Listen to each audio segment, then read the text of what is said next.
So I am going to open this with welcome to the inaugural.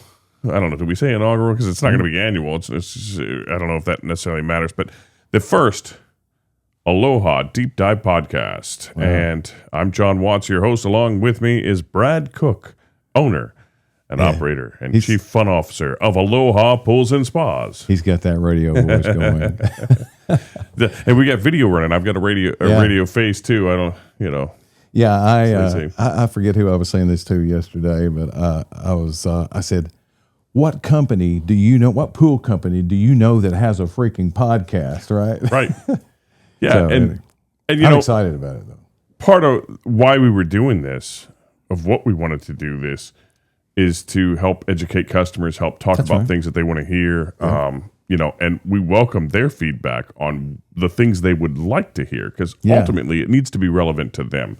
I guess they can always go and comment below too on anything that they might want to say about any subject matter that we're discussing. They can always go down and comment. I've noticed that to be helpful for me. I just bought a big ticket purchase recently, and I'll tell you, it was a van, RV van, and what really helped me most was the commentary down below. The video was nice and it was helpful, but you can't help but think that inside that video is a little bit of a bias, or the people on there said that they weren't being paid by the manufacturer, but they were comparing two manufacturers, and they leaned heavily toward the other one because of the RV they bought. But really, I listened to that and I thought, yeah, maybe so, but maybe they're being paid, and maybe that's why they're doing that. But the comments below were glowing about the choice that they made, and there was so much backup on the comments, in the comments. So I welcome that and hope that people engage with this. Anybody that knows anything or has questions about it, because it may be the next podcast. Right. So this is more. Hopefully, it becomes an ecosystem of learning, and maybe we can create a small community of people who want to learn more and just want to be a part of something new, and hopefully not hopefully informative, and plus unbiased. We're striving to be transparent. We want people to kind of see the wizard behind the curtain, so to speak. That's how the sausage is made. That's right. And it's not a new idea to me. I've always kind of had some business philosophies, I think, that I got from my dad, that is basically about creating a simple ecosystem by taking care of people. And when you take care of people, whether it's people that work here or people that you serve, they turn around and take care of you. So transparency, educating people that what is good and what's bad, and not having a real agenda behind it, and trying to keep us out of it, and as much as we can, and we'll get what we want out of it, which is a customer base, an ecosystem of continuous customers coming in. So we'll see what happens. How did the whole thing start? Yeah. Well, I'll try to go. I'll try to go back and not get too long-winded about this. But my dad was both my parents were super awesome humans. My mom was the quiet one that took care of everything. She was a beautiful lady, and my dad wanted to make sure that he had a good life, and he created a good environment in life for his kids. And before that, growing up, he was just a farmer. He would call himself a sharecropper, and but he was one of 5 kids. Gosh, if I get that wrong, you can edit this out. And he was right somewhere in the middle. He was right in the middle, as a matter of fact. And he was the one that on the farm that my granddad would go to fix things.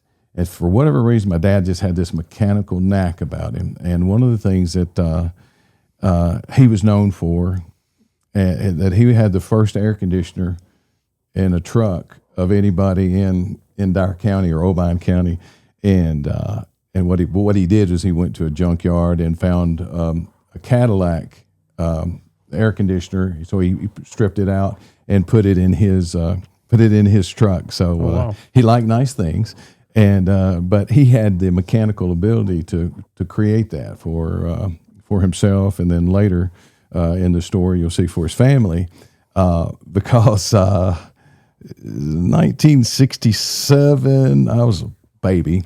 I was born in 1966, but 1967 or 1968, my dad built a pool, an above ground pool, set it out there at the end of our driveway. And I don't know how long we had it. I don't even remember the pool, but what the story is that my dad had the pool, and he had this old Mazda car. I didn't even know Mazda was a thing back then, but he tells the story. It was an old Mazda car. It was a 5-speed, and he would get beaters to train the kids. I had the welfare Cadillac, is what we called it, and then we had. Yours isn't the one that he took the air out of, was it? The one that he took the air out of. Oh no. Well, it was an Impala. So anyway, it was ugly. I don't know about the Mazda, but the Mazda was a 5-speed. We parked it at the drive. My sister one day was driving it out in the field to learn how to drive. All right, and so she parked it at the end of the driveway and forgot to leave it in gear, or forgot to engage the parking brake, something like that. Anyway, she got out of the car, went into the house, and she, having forgotten that, the car rather, rolled into the pool, and it took the pool down. Oh, so the one he just. Well, the one that he built, I don't know how long they had it. Okay. But it was, my dad says, it was a Sears and Roebuck pool. Love that fella. And, so my dad the story goes that he just said, well, you know what? We're not going to put it back up. We're just going to get an in-ground pool next year. So he started doing his research. And gosh, could you imagine what it would have been like to do research on pools? Oh, yeah. In 1968 or whatever. You'd have to go to the library and know the Dewey Decimal System. There's no internet. I wish I could call him. You know how you are with your parents. You wish you could call and just say, how did you do that research? Well, anyway, he did it. And so the next year he went to Memphis and bought a kit, a system. And I don't know if he just bought a liner, because he built the pool out of asbestos panels, and he framed it up. Probably not his best move, but he was also frugal, and asbestos. When we tore it out some years later, and it was still looked perfect. Right. I mean, it's just indestructible from the standpoint. It was quite breakable, but it was indestructible, and if you supported it right, it would last forever. And so he got that. And he dug the pool, built the pool in 1969, and I guess my mother recalled the day that that man was on the moon, and we've talked about it before. July 20th, 1969, we were filling our pool. Dennis and I, my older brother, and I remember us being in the pool, and it was the day that man landed on the moon, and we later coined the phrase one small step for men, a giant leap for pools. So we kind of evidently NASA piggybacked our idea, and they changed it up to say something. I don't remember what that was. But in funny memory, this could go way too long, but I remember playing in the deep end of the pool, and the water kept filling up, and it got filled up above my comfort zone. And I was mad because I was telling them to cut the water off. I was, I didn't know that it was going to get up in the shallow end. I'd have a place to play. But that, and I remember Mom bringing us lunch out there to the side of the pool, and So it's created core memories for you. you never forget that stuff. Yeah. And I remember my grandmother. I get emotional about this. I could probably take a breath and chill out a little bit. But I remember my grandmother walking me. I mean, just sitting and doing the bunny hop, around them, fully clothed, mind you. She got a little Pentecostalness to her, and swam fully clothed, and she would put me and my cousin little Jim hold on to each of us, and I think there's pictures around there somewhere about that with us in it, and she would do the bunny hop, and she would go bunny hop, just kind of the buoyancy. She would just kind of hop a little bit, and the buoyancy would take us around, and I passed that on to my kids. I did that with my kids too when we first got our pool. So, all right, so enough about all that. The word travels fast, even back before social media and all the different media outlets and the way we get information now.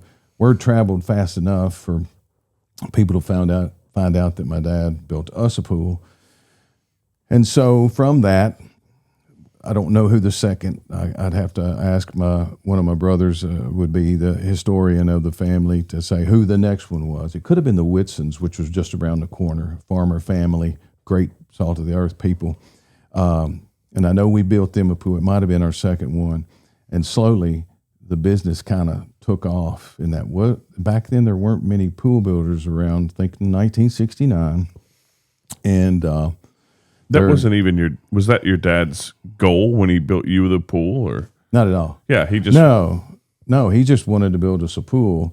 And then people started asking him to build, he says in a video one time, my brother, thank the Lord, got him on video saying, that he backed his way into the pool business. He didn't know he was going to get in the pool business. It's just there was a little bit of a demand for it, and so he did it while he farmed. So if you could imagine having a job that you need to take care of business at the same exact time that you need to be farming, the demands on him were pretty heavy. However, I think you could get the farm put in, and then you could go back to, you could go to building, you could work around it. Right. So he was able to navigate that. And then within a couple of years, my sister was getting married, and her husband, her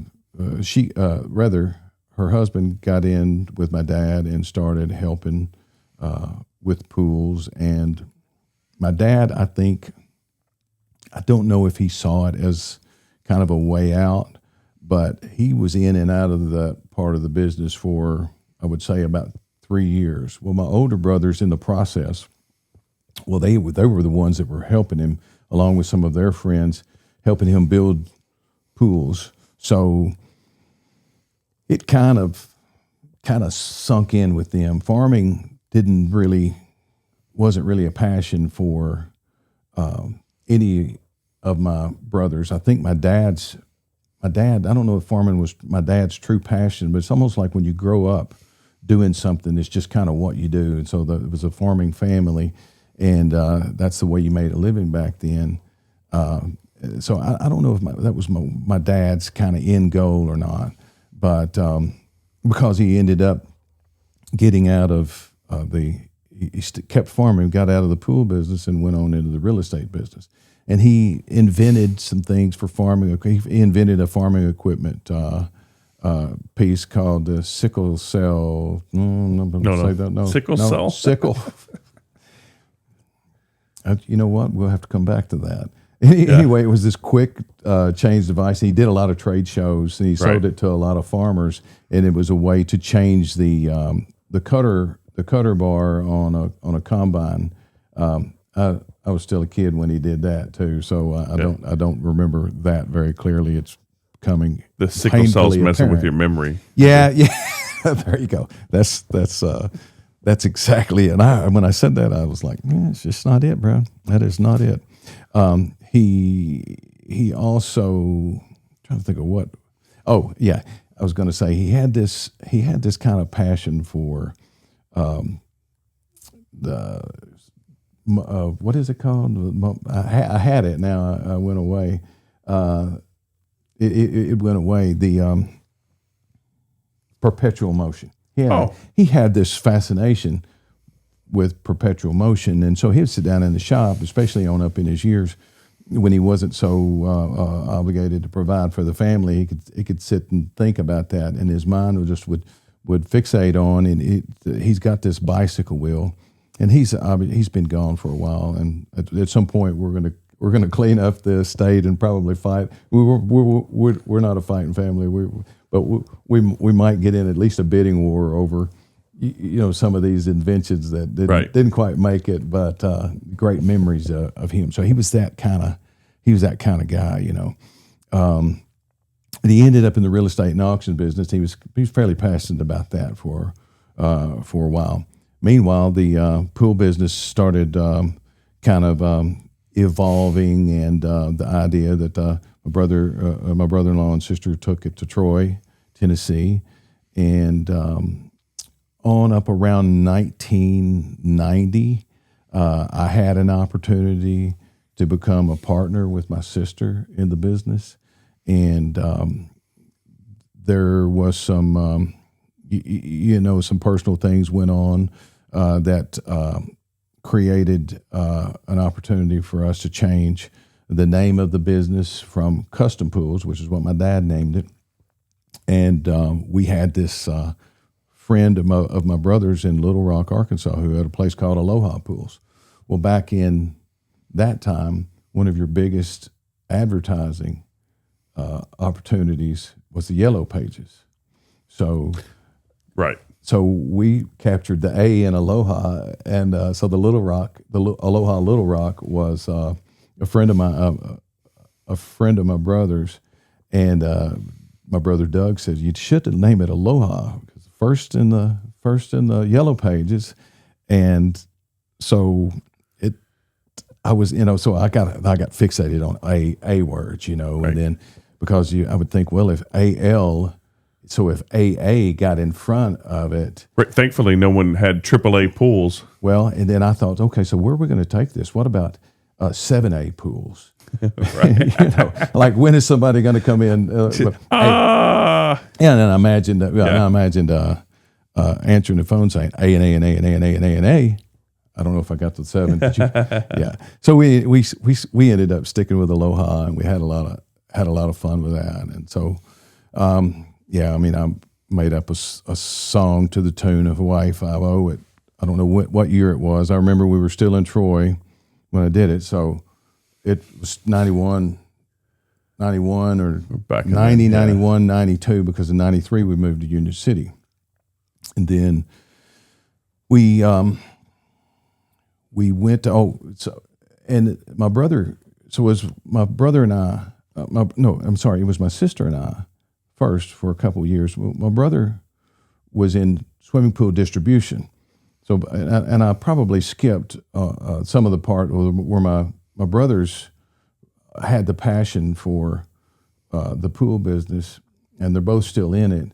And as they helped my dad, and I didn't really get into this. Going back a little bit, I didn't really get into the pool business until I was around 18 years old, getting out of school and broke and didn't know what I was going to do. My brother-in-law asked me if I wanted to build an above-ground pool, and I said, sure.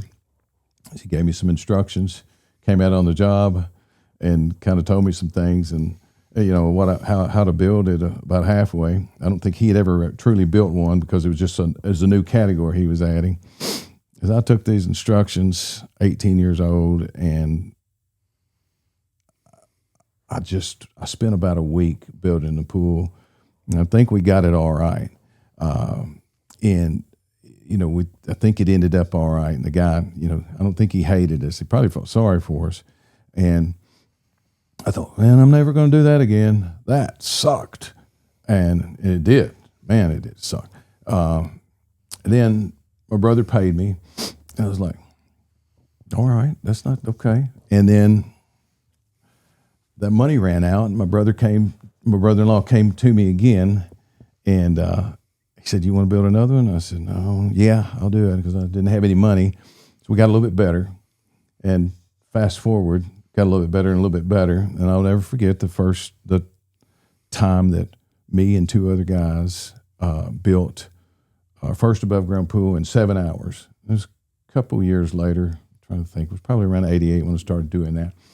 And so I was getting the hang of it, and went to school, went to community college, Dyersburg State, and in the summer I'd build pools. And then on a couple of years into that, my wife says, I squeezed 2 years into 4, getting my education right. And but I would sell cars in the winter to kind of make ends meet, and I would go to school a little bit, like kind of part-time, full-time cars, part-time school. And every time I'd get a different job every fall. And every time in the spring, I would have that tie on, that nice short sleeve shirt. I later found out from my wife there's no such thing as a nice short sleeve shirt. The tie on, and the sun would come out, and I could smell the grass getting greener, and you could kind of smell that fresh dirt getting turned over somewhere, and a breeze coming across. And I thought, man, I got to get out of here. And I'd go build pools, and it happened 3 or 4 years in a row. And so back to 1990, I had the opportunity to partner up and do this business. And then again, circling back to my brothers being in the business, I had one brother who was in swimming pool distribution. In fact, he was number 3 on the time, on the time clock is his claim to fame at the largest pool distributor now in the world. And he had worked several years in that capacity, and I think he just he kind of shared the same dream that I had, which we didn't really know it till we were riding around one night. And I said, man, I got this idea of being the McDonald's of the swimming pool business. And in retrospect, I should have said the Chick-fil-A of the business, but I didn't really know there was such a thing at the time. And he said, yeah, I've always wanted to have a pool business at Three-Way. The Three-Way is in you know where Three-Way is between, if you're going to Jackson, you can go down 45 Highway and hit Three-Way from either one of the 45 highways. That's where the 45s meet and going into Jackson. So he was saying, yeah, I could service Humboldt, I could service Jackson, I could service Milan.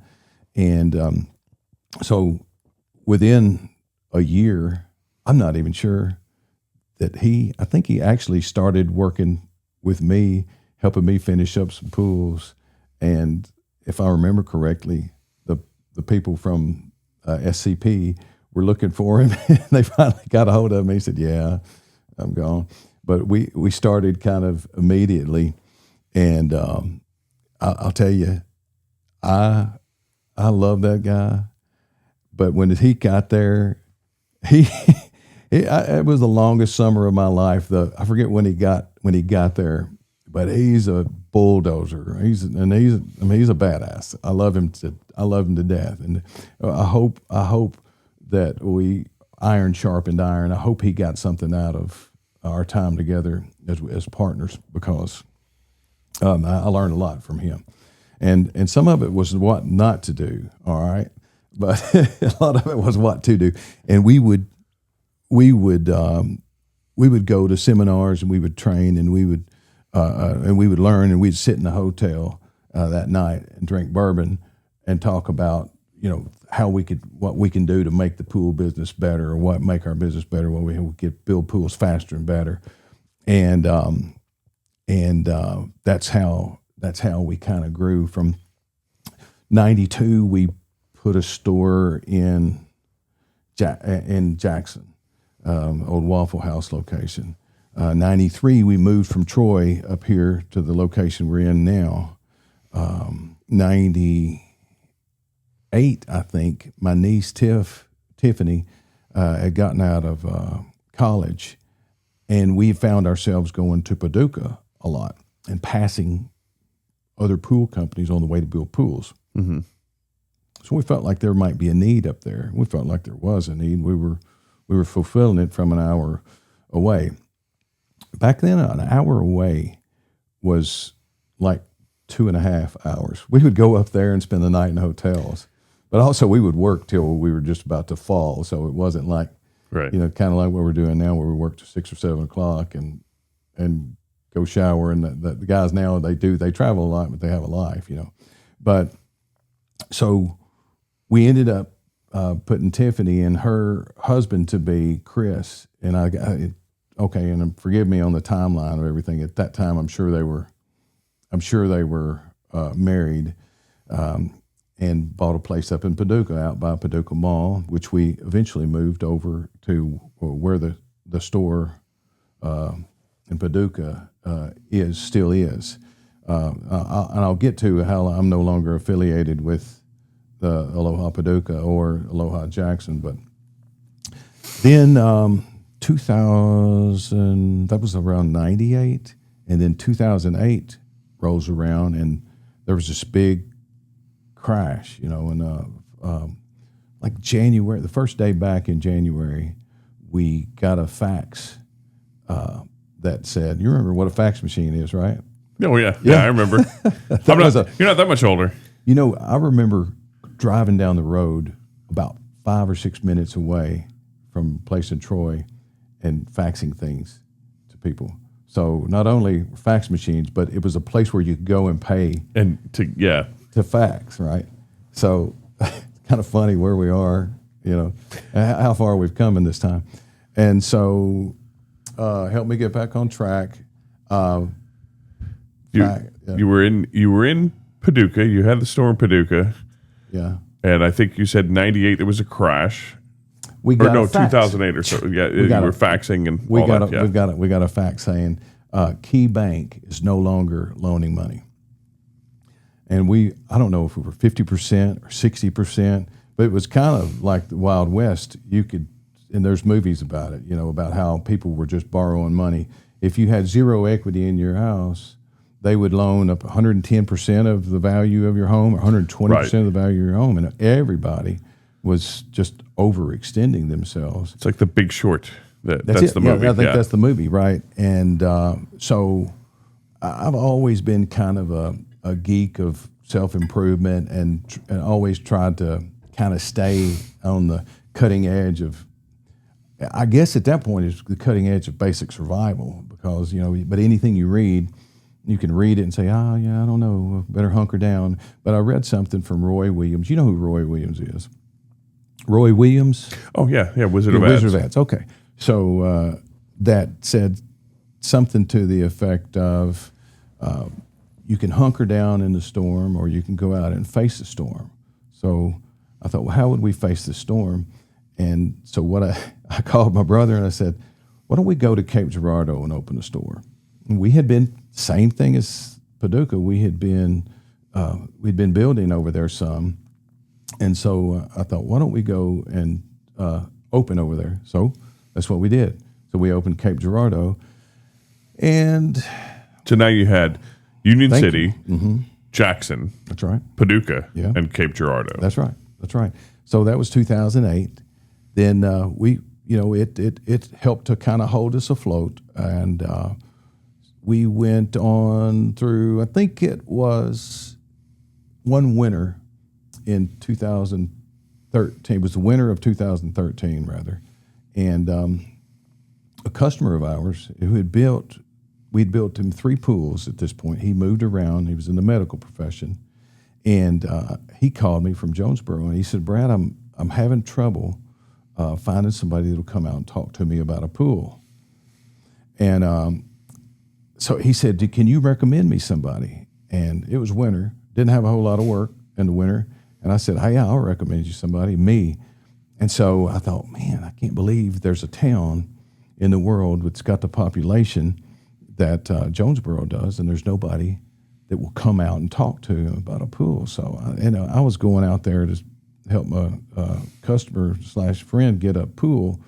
But in the back of my mind, I was on a marketing, mind. Right. I was scanning everything when I was going over there. I get to this town that is just almost recession proof. And later I found out that Jonesboro is they didn't suffer quite like everybody else. I think because partially they were on a growth curve, and they had they had a fairly Mexico and China proof business because they're sitting around in a bunch of rice fields, and they got a lot of manufacturers that take that rice right there and and produce products out of it. So our next move was Jonesboro, and the business kind of took off about like you might think a business would in a town where nobody shows up Right. to build pools. And so it was about that time that when I was doing it, I had in my mind been thinking, which is where I do most of my thinking. I'll have people say that. I say that. But I had been thinking, like, what would happen if we all, as a company, divided everything? What would I get? Because at the time, my brother was handling a lot of the business in Cape Girardeau, and I was handling mostly Union City and Paducah stuff. So the question came up, like, what would that look like? And I thought, okay, if I put this store in Jonesboro and that happens, then I'll take Jonesboro and Union City, and then my sister can take Paducah, and Dennis can take Jackson and Cape Girardeau. What ended up happening, though, is that Dennis didn't really want Cape Girardeau, so I ended up taking that. So, we worked on it all of 2015, and in 2016 was the day one. We went from Aloha Pools and Spas of Union City and Jackson LLC to we all had our own 3 Alohas. And swimaloha.com, that my daughter used to say, changed to, and mine was alohapoolsusa.com. And so January 1, 2016 is when we started my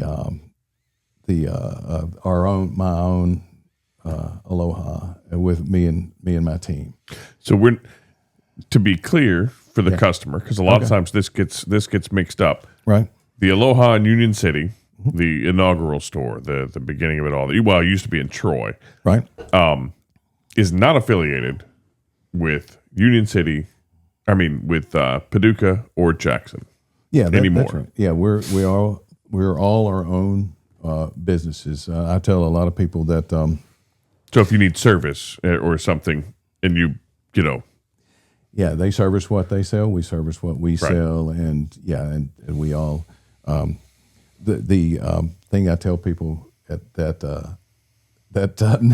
kind of know the family dynamic, but don't know it well, or when let's just say if I'm at a meeting where people don't know us well, I explain to people that I eat Thanksgiving and Christmas dinner and Easter lunch with my 2 biggest competitors. Yeah. So, yeah. And it's really funny too. It's when we compete, but it's not a big deal. Right. There's the friendly competition. Yeah, we've all done well, and we've all got the same dad who gave us the same kind of work ethic, and everything's good. So what's the future from here? Now we've got the 5 locations. Yeah. We've got the Cape Girardeau, Marion. You didn't mention how did we get to Marion? So thanks for giving me a breath there. So in 2020, without going into details of my why, in 2020 we were looking to expand, and I made a deal for a place in Marion, Illinois, to lease a place in Marion, Illinois. And I'd heard I'd heard stories about the pandemic. You know how news cycles are. You don't know what you can believe, and if somebody says, well, it's going to be horrible, this pandemic is coming, it's going to be horrible, you think, I hear crap like that all the time out of news media. And so I had heard some stuff about this the pandemic, and it didn't weigh much on my mind when I was making this deal to put in a new store up there. Right.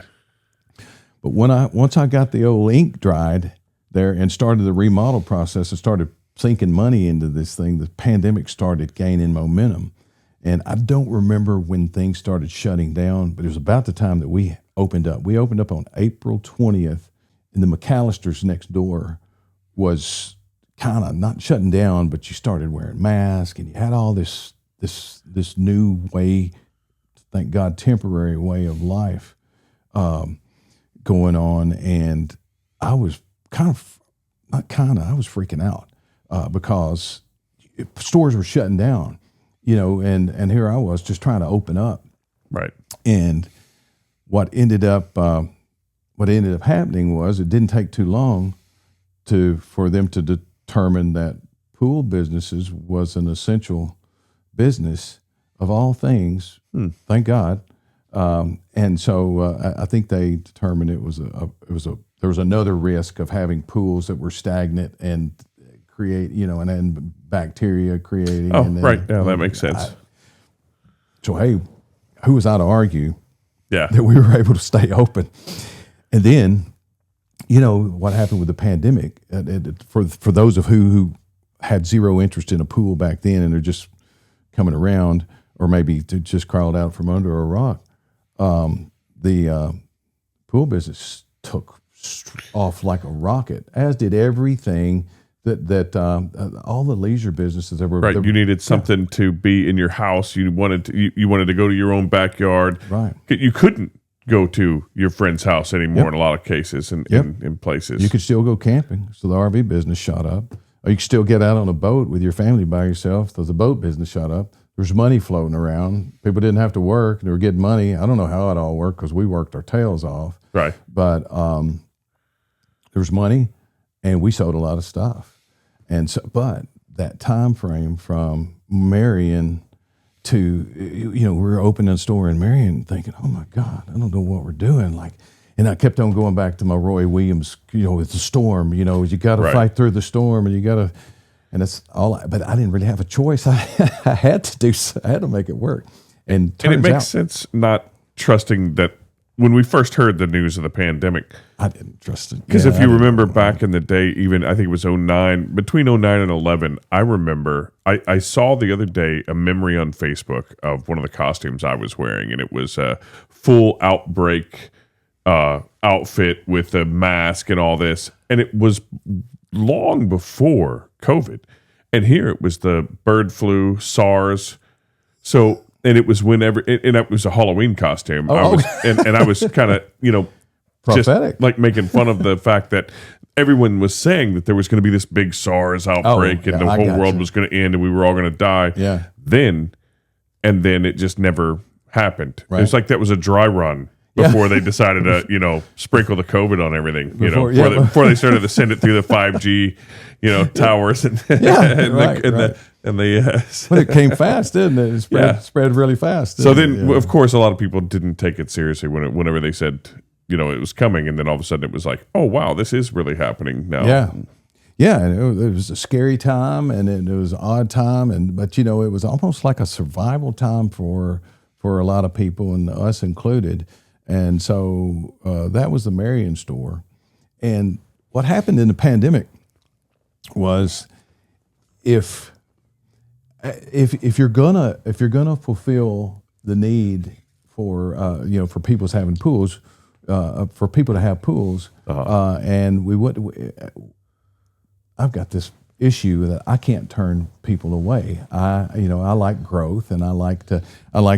Nobody in their 20s says they're going to be McDonald's of the pool business, and then has this opportunity to build more pools and says, you know what, I'm just gonna stay at this level right here and build my 20-something pools. At that time, we were probably 100 pools a year. Well, we jumped up to 225 in a couple of years because we started hiring people. We take our ones, twos, threes, and fours on our crews, and then we take our 2s and 3s and start a crew, and our 1s and 4s to stay on that crew. If that makes sense? Nope. You're saying all these numbers. Okay. And to break it down. Okay. Because you're like ones or twos or threes and fours. Here I am. I'm on the field here. Sure. Coaching here. So our job foreman, he would have his kind of second in command, his third in command, his fourth in command. So that makes sense. The one with the number 1 skill set would take the number 4 skill set, and the number 2 and 3 skill sets would go out and start a crew. Typically, the number 2 skill set has built almost as many pools as the number 1. So when you say, like, to be clear, number 1 skill set means that they've built the most pools. Well, they've got the most, or it's the guy in charge. They're the grown up on the job, right? Right, and the number 4 might be just some guy that's. Maybe he's extremely talented, but he doesn't have the amount of time on the job, or whatever. But he's a good backup for the twos. Okay. There's growing pains associated with all that, Right. But we were getting pools done. We were holding our quality up. Probably, if anything, our communication was not as good as it can be. But I mean, I could say that today. I mean, we're not building as much as back then, and we're as a pool company goes, as a dirty fingernails company, we're constantly trying to get better and up our communication. We've got software that we're using to enhance the customer service, and still we've got a long way to go. So get me back on track. It's the pandemic. We're growing, and I know that this is going to end. And so my thought is that what we're going to do is find a new market. So I'm in a buying group with a lot of people that have pool companies about our size. We consolidate our buying efforts and then go to manufacturers. We buy direct. And in some cases, we buy containers of goods, and we import them, and as a group, we get better prices. And what that allows me to do is bring product to the market very competitively and compete with just about anybody, the internet, and any other pool company around. So, why am I telling you that? Because we're expanding into the new market. Yeah, so... And you were going to tell me what that new market is, which I have an idea. Yeah, so it's the buying group. Oh my God, I'm keeping you rolling here. Yeah, that's what we're doing. That's what your job is. Thank you. You're doing an excellent job. So I'm in a buying group. So I'm somewhat. If I want to stay in this buying group, I'm not going to go and open up a place in Nashville because I got a friend in the buying that's in the buying group, and I'm just not going to do that. So we kind of stay out of each other's territories. So Mr. B was the St. Louis guy. He didn't do in-ground pools in St. Louis, so I called Mike Balick up and I said, Mike, I'd like to build in-ground pools up there. Do you want to sell them to me? And he said, no, this was at the first of the pandemic. He said, no, I don't really want to sell them to you, but I don't mind you coming up and building up here. And so we started thinking, okay, well, we're going to go into the St. Louis market. And so we would build a few pools. And what the effort was of the St. Louis market is when it all died down everywhere, we would slowly be building that market up, and that would allow us to keep everybody, everybody employed and everybody in a job, and it'd give us that growth, and that our fast food chain would grow, right? Yeah. So within a couple of years, during the pandemic, just couldn't get product. All these pool companies, Mike Balick's, Mr. B's in particular, had this great thing happen. He had sold off just about all of his inventory. So, and he was getting up around retirement age. So he called me and said, Brad, do you want to come buy me out? I went up there and looked at everything, and his locations were, in retrospect, I don't know, maybe I should have. I don't feel like I missed it, but his locations were what they were. His product offerings were what they were. They didn't totally align, even though we were in the same buying group. He bought some different product lines.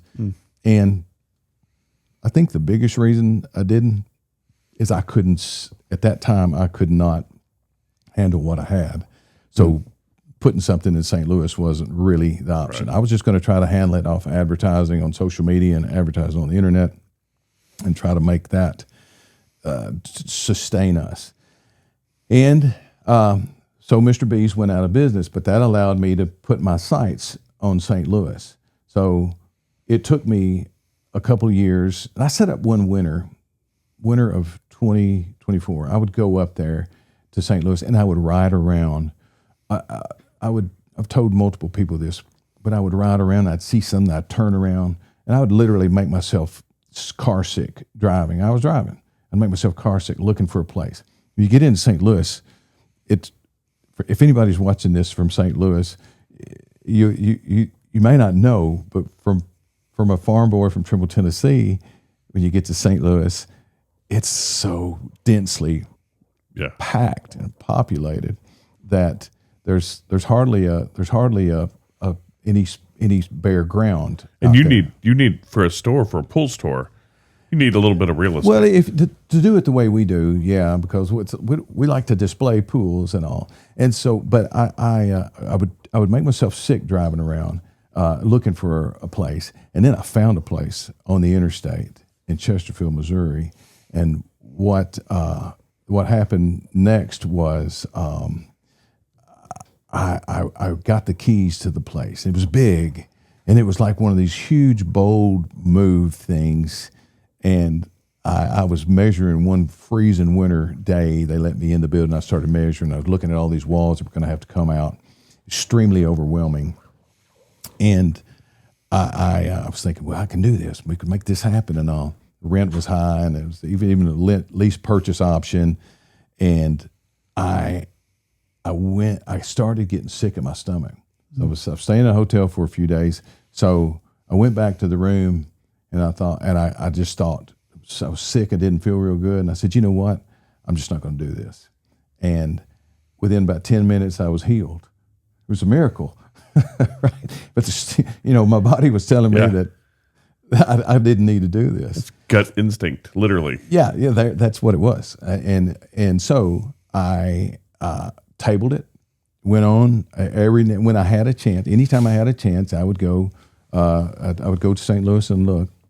And sometimes when you go to St. Louis from Union City, you can go to Dyersburg, Tennessee, up through Missouri, Cape Girardeau, and up to St. Louis. But you can also, in about the same amount of time, you can go up through Kentucky and up into Illinois and hit 64 and go across. And I'd seen during the pandemic, there was this car lot had 8 locations in O'Fallon, Illinois. And I would drive by and pay not much attention to it, but I guess we're getting close to St. Louis because here's the big car lots. And not sure exactly what year it was that I had been seeing. And then all of a sudden I see them and they're all empty. So I'm thinking, wow, I guess the pandemic had a reverse effect on the car business. And I think what ended up happening, as I found out later, that they've moved across town, or maybe some of the dealerships they gave up. And I think it was at Offenburg, a big complex, 8 car dealerships. And so finally, earlier this year, I was driving by there and I saw a sign, and there was just one little tiny car lot over there that I thought, you know what, I bet I could handle that. And it was right on the interstate. I thought, we don't really need that big of a place. But there were several buildings available, and there was one right beside that place. And so, but I was looking at that thing thinking, we could just put a big in-ground pool park out here. People driving down Interstate 64 see it, and they'll come in, and everything's going to be great. I could just see, I had this vision about how we're going to make the store. We're going to remodel the store and look like a hot tub, and we're going to put a rubber duck on it. My brain just does stupid things. I think you kind of know that by now. We haven't known each other long, but you're figuring out that, I'm not sure I'm right? So I had this idea, and so I made a deal, and I was in the process of making the deal. I thought, you know what? If we're going to make this, we're going to do a big Memorial Day sale, and so we got the city to approve us to. We got a bunch of fiberglass pools. We set them out there on the big lot. We set them up, And but I immediately got to thinking, when this sale is over, I'm going to need a place to put this stuff. And also, I'm going to need a warehouse, because this running back and forth, the distance from the stores is getting further and further apart.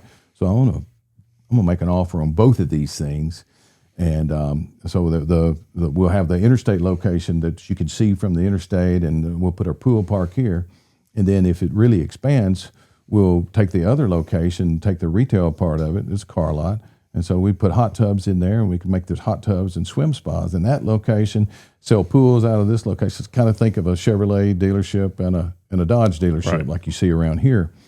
They're on the same lot. And I thought, okay, that's what we're going to do. Final deal, final answer. So I made the offer, accepted the offer, and I leased the property. And then, but I didn't really know. And there was some subtle commentary from in the city. I was sitting at the city of O'Fallon saying, "Can I do this? Can I do this? What can we do?" And they said, "Yeah, I think that's going to be a great location. I probably wouldn't put a coffee shop or anything like that there, or a food place there, because of the sewer plant next door. But for what you're doing, I think it'd be fine." Well, I heard it, but I didn't. Yeah. So there's a sewer plant right next door, and anybody that knows me, that knows me well, knows that my sense of smell is quite keen. Yes. You know that because right. Yeah, heating up lunch in here the one day that I think you're out of the office. Yeah. And you come back in. What is that aroma? Yeah. It was after hours, and I still smelled it the next day. Yeah. And I still smell it right now. Yeah. It's gone. It's gone. But I mean, that's how the nose is, right? And so I pull up there. No, I'm sitting and listening. Cindy and I are gone somewhere, so I'm listening to one of our meetings. And Chad, the sales manager, says, "Guys, if Brad Cook was here when it smelled what I smelled, he'd find some excuse to get the hell out of there, or whatever." And I was like, "Man, I don't know about that." And it happened. I was up there the next week or within 2 weeks, because some days it wouldn't smell, and some days this one day that I was up there, it smelled to high hell. It was horrible. And I thought, yeah, it's not conducive of making you want to go swimming. And you know how, yeah, exactly. I'm going to put a pool park out here and just say, okay, your mask from the pandemic, would you bring that with you just so you can wear it while we're looking at these pools? Not going to do it. I didn't do it. And so what ended up happening was all these 8 buildings were slowly kind of selling up. There was this one Mazda building. It was right on the other road, so I didn't get the interstate locations. But so I started talking to my friends in the business, and every one of them that I talked to, so it was also the store that we ended up getting was the Mazda dealership was also right beside a Watson's. For those who don't know, for those that don't know that what Watson's is, it's it's kind of a pool and patio place, but they sell above ground pools and saunas and hot tubs. And there's your plug, Watson's. Friendly competitors. So all my friends that knew anything about the pool industry and the pool retail business said, "Oh, it's a no-brainer to be right next door to Watson's." Wasn't my intentions ever, but it was. I guess it was kind of a little silver lining about this whole process that I ended up right next door, and I kind of feel like, have you ever heard the story about if there's a Coke machine that people were going to decide whether or not they buy a Coke or not, and the business is here. Right. If there's a Coke and a Pepsi machine side by side, people decide whether they're going to buy a Coke or a Pepsi, and they both double. Exactly. That's why you see a lot of car dealerships. When I lived in Rapid City, there's this one street that has like 7 different car dealerships. Right, all over the place from different brands. And, I mean, and so it's almost like a service to people. Right, and if you look at it like that, it makes it convenient for them. And then, iron sharpens iron again. And I think it. So that's where we ended up at the Mazda dealership out on Highway 50 there in O'Fallon, and it's right by the Home Depot. It's an excellent location. I think we did all right on the real estate purchase. And so that's where we are. So that's our 5th store. That didn't take too long, did it? No. So just to clarify all of them now, 5 locations. Right. We've talked about Marion, O'Fallon, Union City, Cape Girardeau, Right. and Jonesboro. Right. Jonestown. I don't know what I was thinking there. I pulled a Brad. Yeah, right. So Everybody's entitled to that. dare I say, we've not had this conversation. This is new. What does the future hold for Aloha? Yeah, If you're looking off into the distance, are we looking at more locations eventually? Well, who knows, or what's next? So people tell me that you need a visionary in the company, and then people who know me say that I'm that guy, that I am the visionary, and then I have consultants that ask me what my 10-year plan is, and I think. And I've heard a saying in a song: "If you want to hear God laugh, tell him your plans." So I would love to sit here and say, "Well, I've got this big vision, and here's what we're going to do, and here's what we're going to do." Or, well, my vision for the next 10 years is to serve people, and to serve people better than anybody else does. And I think we're going to be all right as long as we do that, and we maintain our level of customer service that is. If something goes wrong and it's out of warranty, we look at it and decide now should that have gone wrong? Did we do that? And then we deal with it. And we've increased our warranty up to, I'm going to say it's world class, and it's better than anybody else is willing to stick their neck out to do. But 10 years down the road, I don't know, because so many things change and especially in the world of AI that we live in. What we're going to do. But I'll tell you a little bit I'll let you in a little bit too far inside my head that I don't know what retail is going to do in 10 years. It's easy to get things on the internet. So we're going to be working toward making it easier to get whatever. I see a day when AI will let us know the elevations in your yard. We can already see your backyard. And I've actually had 5 or 6 years ago, I sold a pool to a guy kind of over the internet and over the phone and text and all that. Never saw the guy. When I was personally out there on the job, never saw the guy. Got my money.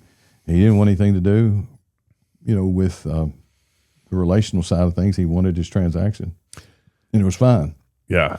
Anyway, and I'm good with that. I think the trick is the next 10 years is let's meet people where they are.